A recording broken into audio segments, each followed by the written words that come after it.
হাদিসের মধ্যে ইরশাদ করেছেন, লা ইয়াদখুলুল জান্নাতা জাসাদুন উযিয়া বিল হারাম, ওই শরীর জান্নাতের মধ্যে প্রবেশ করবে না যেই শরীরকে হারাম মালের দ্বারা লালিত পালিত করা হয়েছে। এই সুদ হলো হারাম।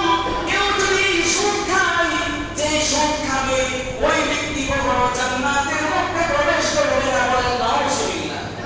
এই সুদের ভয়াবহতা অত্যন্ত কঠিন।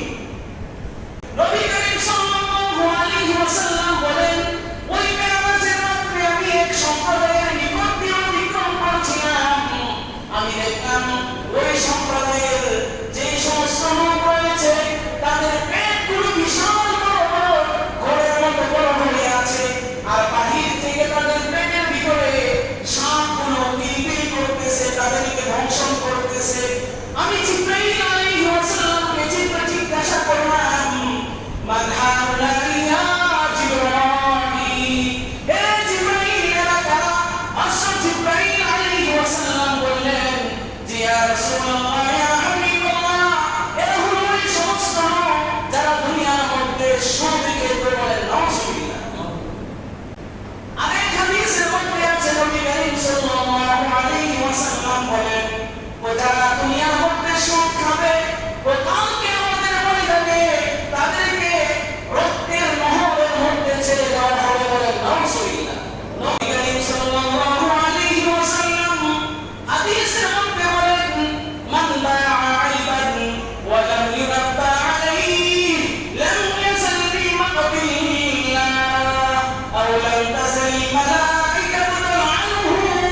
নবী করিম সাল্লাল্লাহু আলাইহি ওয়াসাল্লাম বলেন, যে ব্যক্তি কোন দোষী জিনিস, কোন ত্রুটিযুক্ত জিনিস অন্য মানুষের নিকট বিক্রি করলো এবং তাকে সেই দোষ সম্পর্কে জানালো না, সেই ব্যক্তি সর্বদা আল্লাহ রাব্বুল আলামিনের রাগের মধ্যে থাকে। ওয়া আওলাম তাসালিল মালাইকাতু তালআনুহু, এবং ফেরেশতারা সর্বদা ওই ব্যক্তির জন্য অভিশাপ দিতে থাকে। বলেন নাউজুবিল্লাহ। বর্তমান সমাজে এমন হয়ে গেছে ব্যবসায়ীরা যে দেখা যায় অনেক ত্রুটিপূর্ণ 2 নাম্বার ডুপ্লিকেট জিনিস থাকে। দেখা যায় 1 নাম্বার বলে ক্রেতার কাছে বিক্রি করে দেয়, ক্রেতাকে ঠকায়, ধোঁকা দেয়।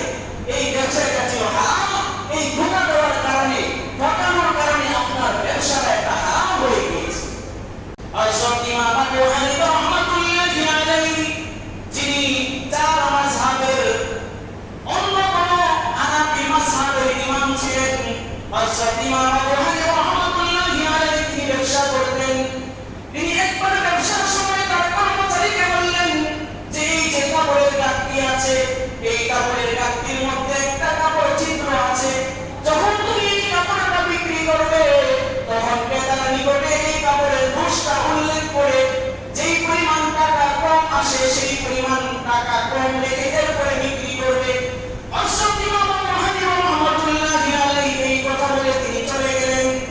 এরপরে যখন তিনি সন্ধ্যাবেলা সারা দিনের ব্যবসার হিসাব নিয়ে বসলেন, বসার পরে তিনি কর্মচারীকে বললেন, ওই যে কাপড়টা ছিল, কাপড়টা তোমাকে দিয়েছিলাম, ওই কাপড়টা তুমি কি করেছো? কর্মচারী বলল, এই কাপড়টা তো আমি বিক্রি করে দিয়েছি, কিন্তু আমি ক্রেতার নিকটে এই কাপড়টা যে ছিঁড়া টাকা ছাড়াতে আমার স্মরণ নাই। হযরত ইমাম আবু হানিফা রাহমাতুল্লাহি আলাইহির ভিতরে আল্লাহর ভয় তাকওয়া কেমন ছিল? তিনি বললেন, তুমি কি ওই লোকটাকে চিনো? সে বলল, না, আমি ওই লোকটাকে চিনি না। ইমাম আবু হানিফা রাহমাতুল্লাহি আলাইহি বললেন, তুমি যেই কাপড়টা বিক্রি করেছো ওই কাপড়ের মূল্যটা তুমি কোথায় রেখেছো? কর্মচারী বলল যে আমি ডেস্কের ভিতরে রেখেছি, সিন্ধুকের ভিতরে রেখেছি, কিন্তু এই টাকাটা কোনটা সেটা পার্থক্য নাই, অন্য টাকার সাথে মিলে গিয়েছে। ইমাম আবু হানিফা